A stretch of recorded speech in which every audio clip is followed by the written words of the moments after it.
बताऊं कहाँ कहाँ रखते हो?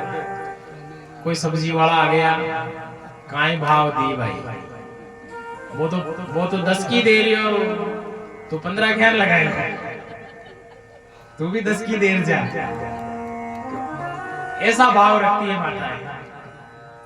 पर शास्त्र ऐसा कहता है कि भाव ताव करना भी चाहिए, ऐसी कोई बात नहीं है, पर ज्यादा भी भाव नहीं करना चाहिए, क्योंकि वो जो आपको घर बैठे डिलीवरी देने आ रहा है ना, तो उसके भी घर में बाल बच्चे हैं, है कि नहीं? 2 रुपये उसको भी मिलना ही चाहिए ना, वो मेहनत करके आ रहा है इतना।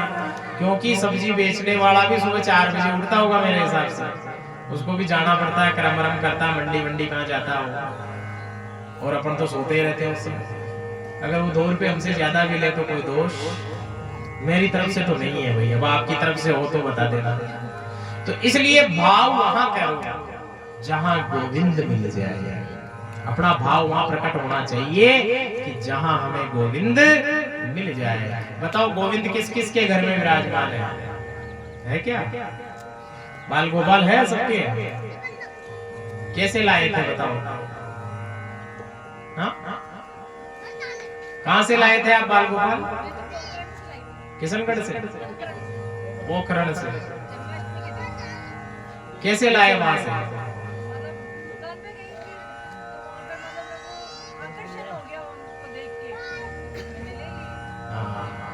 कभी भी भगवान के प्रति ये नहीं कहना हमें कि हम इन बाल गोपाल को वहां से खरीद कर लाए। समझना मेरी बात, भगवान के लिए कभी हमें नहीं कहना कि हम इनको वहां से खरीद कर लाए थे, नहीं। अरे जिस दिन इस मूर्ति का निर्माण हुआ था ना, उसी दिन इस मूर्ति ने निश्चित कर दिया था आदमी कि मैं फला गांव में रहने वाले फला व्यक्ति के संग फला जगह उसके घर जाऊंगा, चाहे आप 10 साल लग जाओ उस दुकान के बाद, वो आपके घर नहीं आएगा। और जिस दिन आप जाओगे, जैसे पुष्कर की ब्रह्म गलियों में अगर आप विचरण कर रहे हो, आपकी बाल गोपाल पर दृष्टि पड़ गई, वो बाल गोपाल आपको पुकारने लगा कि मैं तुम्हारे घर चलने के लिए तैयार हूँ, और जैसे ही आपने उठाया तो वो चलने के लिए तैयार। पर आपके भाव उसको देख करके और जागृत हो गए, बोला इतने दिन इस दुकानदार की दुकान में रहा तो इसको कुछ भेंट तो देनी पड़ेगी। उस दुकानदार की दुकान में इतने दिन रहे ना, तो उसको कुछ भेंट दक्षिणा तो देनी पड़ेगी। तो इसलिए कुछ ना कुछ पत्र पुष्प वहां रख करके हमें लेकर आना चाहिए, क्योंकि कभी खरीदे नहीं जाते हैं भगवान। भगवान को हम नहीं खरीद सकते। अरे भगवान का हम श्रृंगार नहीं कर सकते, भगवान को हम भोग नहीं लगा सकते, हम कुछ नहीं कर सकते। केवल करते हैं तो भाव है, भाव से ही सब कुछ संभव है, अन्यथा असंभव है।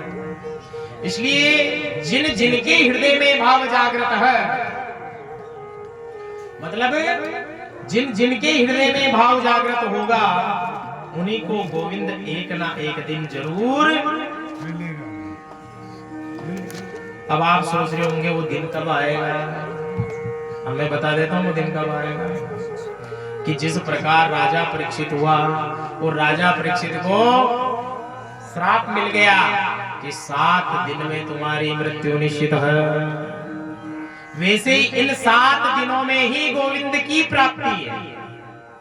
इन 7 दिवस में गोविंद की प्राप्ति है।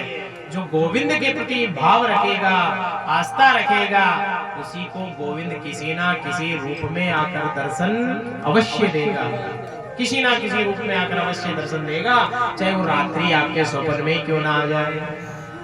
प्रभाव हमेशा रखना चाहिए। और जिस दिन हमारा